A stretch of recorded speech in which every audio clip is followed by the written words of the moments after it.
Hello there. Hi, Amy, and other boys and girls. I want to read to you today a book called Curious George Rides a Bike. Okay. Now, Curious George is a little monkey. Is this going to look backwards? It is. Okay. But you can still look at the pictures. This is George. He lived with his friend, the man with the yellow hat. He was a good little monkey and always very curious. This morning, George was curious the moment he woke up because he knew it was a special day. At breakfast, George's friend said, "Today we are going to celebrate because just 3 years ago this day I brought you home with me from the jungle. So tonight I will take you to the animal show. But first I have a surprise for you." So there they are having their breakfast and opening a box. Okay. He took George out to the yard where a big box was standing. George was very curious.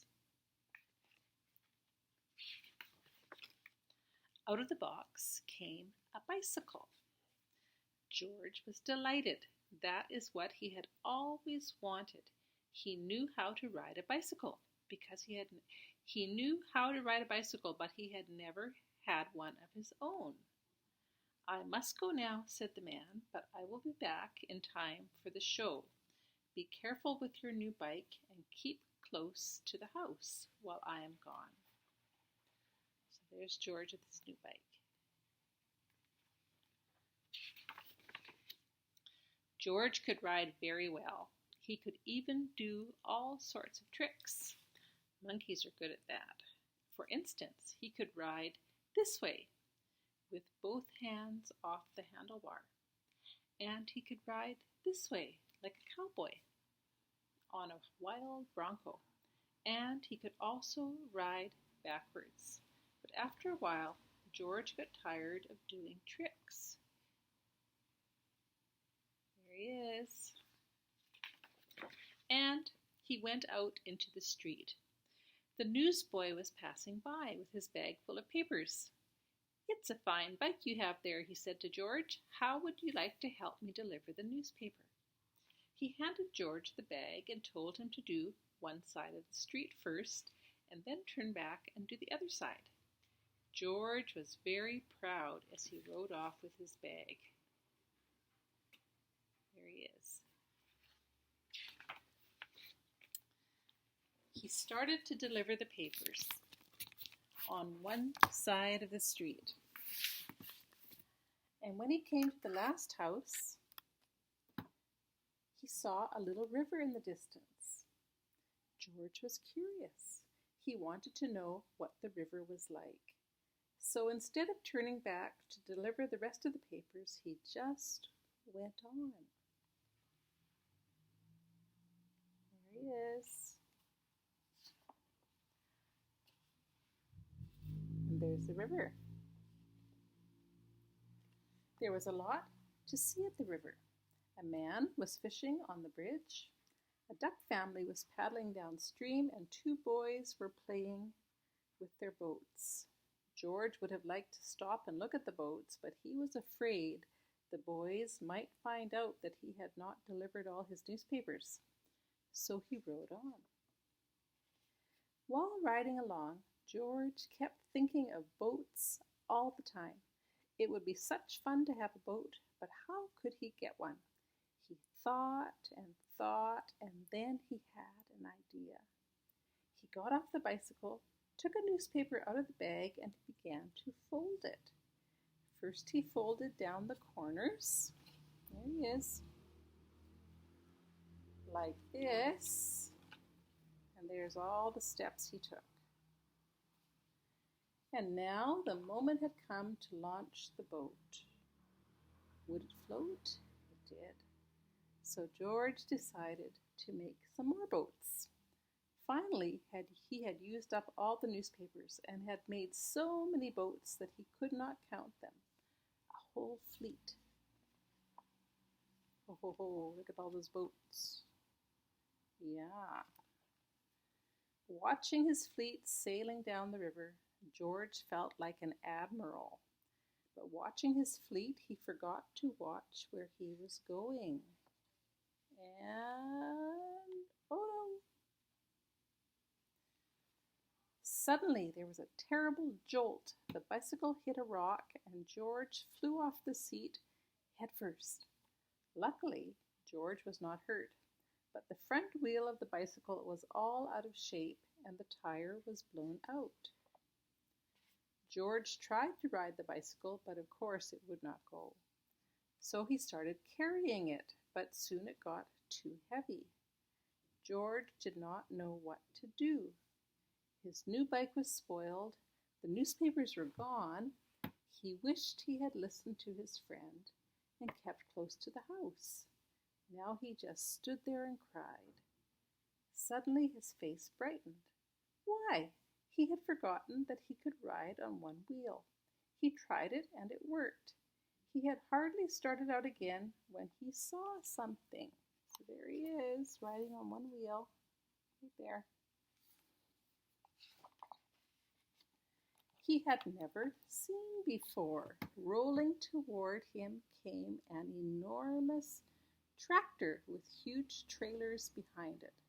Looking out of the trailers were all sorts of animals, like that.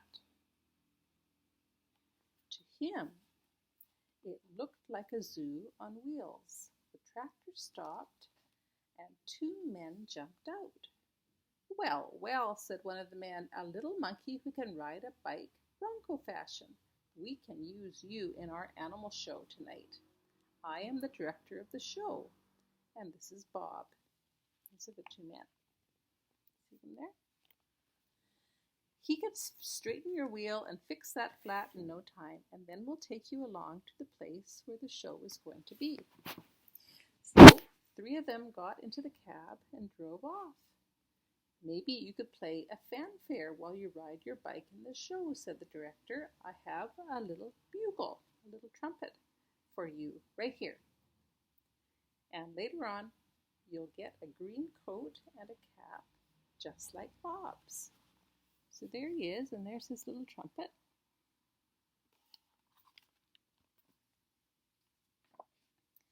On the showgrounds, everybody was busy getting things ready for the show. I must do some work now, said the director. Meanwhile, you may have a look around and get acquainted with all the animals. But you must not feed them, especially the ostrich, because he will eat anything and might get very sick afterwards. See all the animals? Lots of animals there.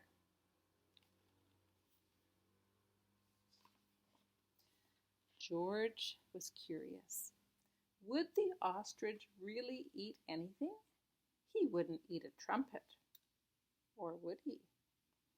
George went a little closer to the cage, and before he knew it, the ostrich had snatched the bugle and tried to swallow it. Oh no, look at that.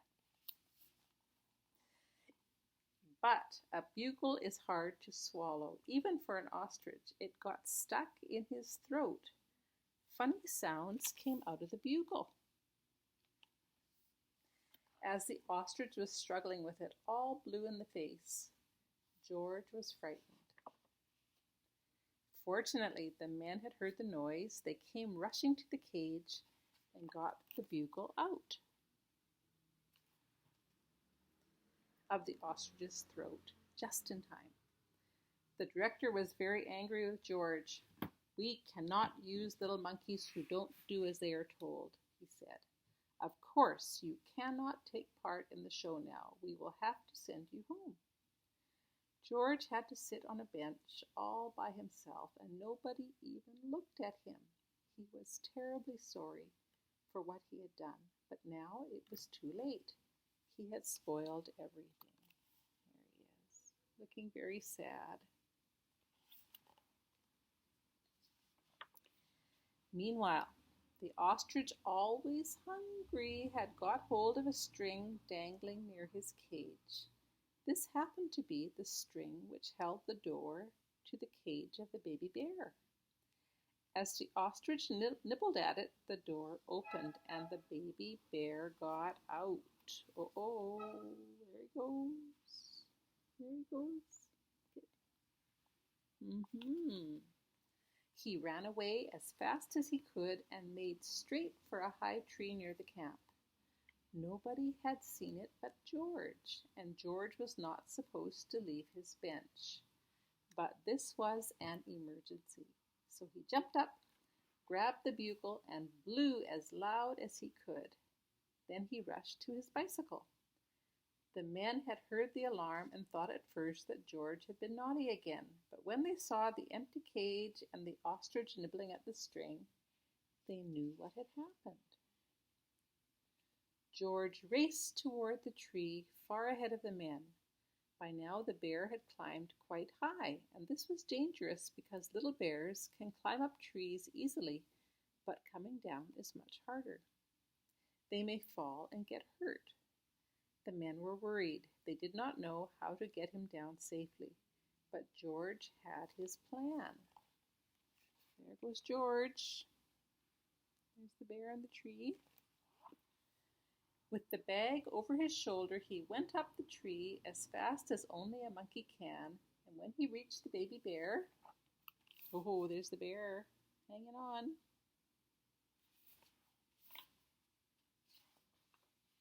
He put him in the bag and carefully let him down so the men could safely catch him.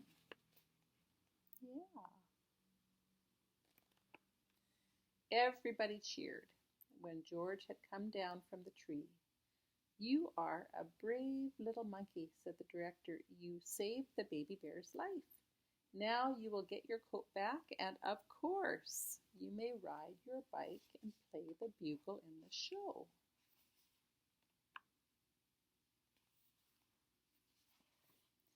Finally, the show was on.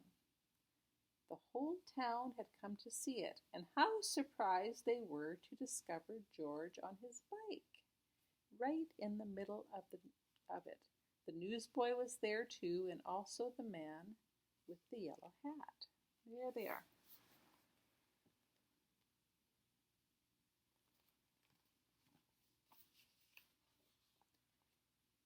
Who had been looking for George everywhere and was happy to have found him at last. The newsboy was glad to have his bag again, and the people from the other side of the street, whose papers George had made into boats, were not angry with him anymore.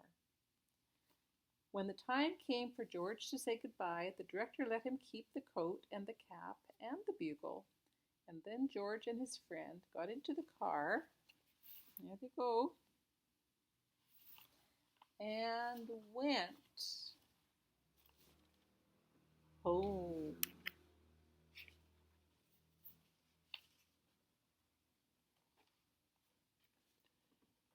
Good night. That is Curious George Rides a Bike.